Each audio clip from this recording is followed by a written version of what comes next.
What do you consider illegal in the statements that you were supposed to sign? It was an illegal procedure for those statements. Those statements were meant to secure an agreement that you would be checked anonymously, and you were supposed to agree to the fact that you could be fired on the basis of anonymous statements. This is frankly absurd, illegal, and so on. That's why, well, it's illegal. There are a lot of arguments to make.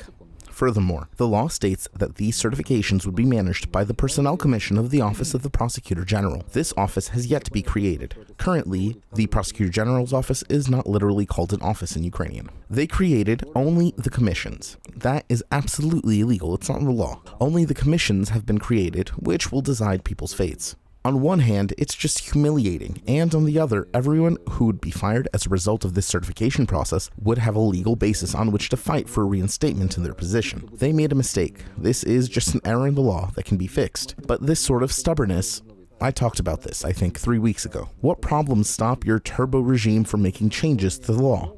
But they won't do it.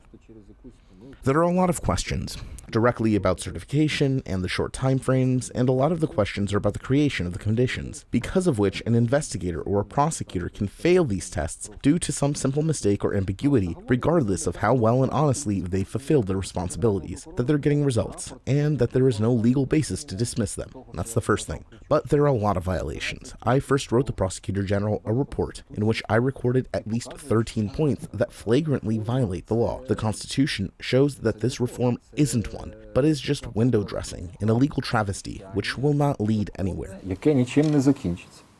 And what did Mr. Riaboshapka say to this? Well, that's the interesting part. Nothing. Nothing on my report, nothing on my statement, which is why I asked them, tell me the results of your review, because possibly you'll listen and consider my objections when implementing the certification process, or you'll set a basis for holding certifications. But there wasn't anything like that. Additionally, when on Friday 4 of our investigators were fired, who had also submitted statements like I had. This was also illegal because even in the frame of law that they've adopted for holding certifications, which violates the Constitution, it still has written that if the prosecutor doesn't write a statement about going through certification, or if the wrong template is used, or if it's sent to the wrong place, only then will there be a basis to fire them. That is, refusing to go through certification or refusing to write a statement with the correct template. Investigators also have the same requirements. They, if they want to work in the Office of the Prosecutor General, are required to write a statement, but firing investigators isn't covered.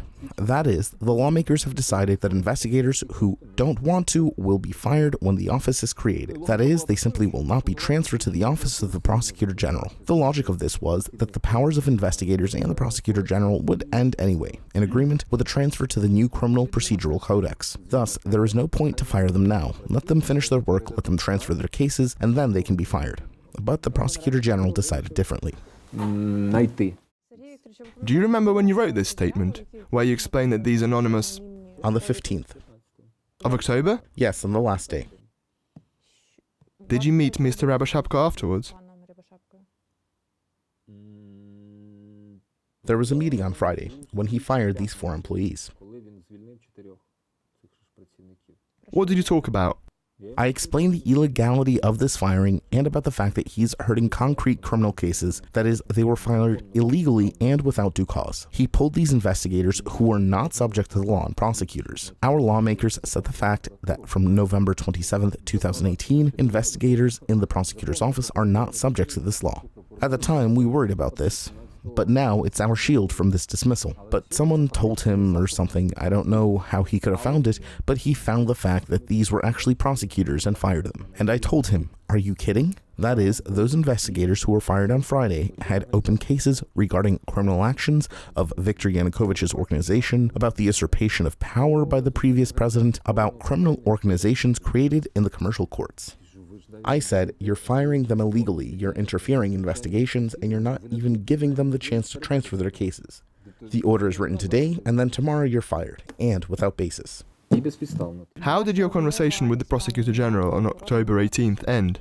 Nothing concrete. He didn't say yes or no. He was rushing to some committee meeting. We'll get to the bottom of this. When he only became the Prosecutor General, I gave him and Viktor Chumak a list of the problems that interfere with our investigations of the Maidan cases and what steps need to be taken in order to resolve them. One of the more important steps was in fact the creation of a new substructure of prosecutors for procedural management in the Maidan cases, where investigators could transfer to because their authority was ending. We'd agreed on it by the middle of September. Yes, we're in agreement, it's necessary, they said. I asked when it would be done and who would manage it, at first with humility. Everything will be there, your guys will be there, no one will be left behind, everyone will work, and you as well, they replied. But then it wasn't solved for a long time. I would go and remind them and they would respond tomorrow, the day after, but during this time they created 3 new departments, utterly different ones. And I asked, do you see me there at all? Is the problem with me that you're delaying solving this problem? And they said, no, there aren't any problems, you'll keep working, who else can do it?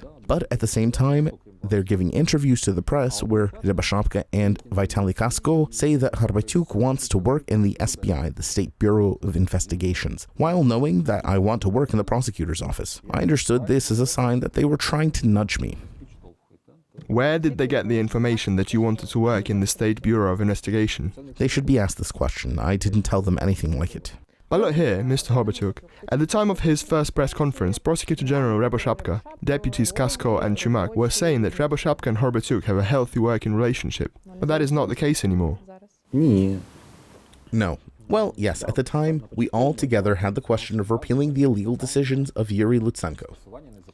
That includes a case that was clearly unlawfully closed by Lutsenko's Deputy Prosecutor General, Serhiy Horbatiuk, as well as the case of the suspected former Justice Minister, Olena Lukash, which the Prosecutor General also prevented us from completing or transferring. We discussed these questions. So if we were to look at what concretely was achieved, then these 22 regulations were repealed by the Prosecutor General, who passed the proceedings onto us. If we consider the case of Ihor Kalyetnik, who was served with charges, then we seem to have constructively decided that these decisions were illegal and need to be repealed. These decisions were even drafted, but just so you understand, they had not yet been repealed. That is, officially it's still there, despite the fact that sometime at the end of September, and every day I'd remind them, and they told me, everything will be okay, don't worry. So why were they delaying it? People are stripped of the wanted status because cases are closed. They can be detained at the border, but he's in Ukraine already. Moreover, I'll once again repeat that the devil is in the details. But these are crucial details if we're talking about the prosecutor's office. We wrote an official appeal regarding Kalyetnik's suspicion, which must be considered within 3 days. The Prosecutor General had 3 days. This appeal was written on September 6th, and today is the 21st. And there are no results from this or that. Regarding Lukash's suspicion also, there was a decision in mid-September, while the final decision was accepted only after a month. After that, there was no desire to transfer it before being served with charges without basis. But in the end, they managed to convince, with the help of the investigating prosecutor, there were grounds to serve them with charges. But I did have the feeling that they just don't want to see me in the Prosecutor General's office.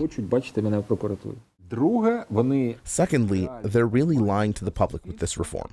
I'll repeat myself. The way it's currently written, it has nothing in common with reform. It's just a way to create an opportunity to place their own people and dismiss the objectionable ones. The leadership of the Prosecutor General's office is saying it doesn't matter how you worked before this, it's important how well you memorize the legislation. Were you expecting anything from Riaboshapka? Yes, I had some expectations. Which? Positive ones. Riaboshapka, at the time only candidate for Prosecutor General, was at a meeting with the President. When was this meeting? On August 20th. And you attended it? Yes, they asked me to come. Who else was there? There were 3 of us, and Andriy Bogdan came as it was ending. Who exactly? Zelensky, Riaboshapka, and myself. At the end, Bogdan joined us. The President's Chief of Staff? Yes. What did you talk about? About the investigations, about the results of the investigations, about its problems. There was initially a skeptical mood. Whose mood? The President. Concerning the investigation, concerning in the first place the lack of results surrounding the murders of law enforcement officers. Despite him being very surprised that there was criminal persecution at all, he did know this. But he asked about everything, the murders, the results, and the problems. That is, there was a pleasant end to this meeting, or the middle, better to say, because there was an understanding. Attitudes changed and ended with the understanding that these affairs have to be investigated and that I need assistance. How did you see things? Was Zelensky knowledgeable about the Maidan affairs? How was it being investigated? How many cases were open? How were the courts handling these cases? No.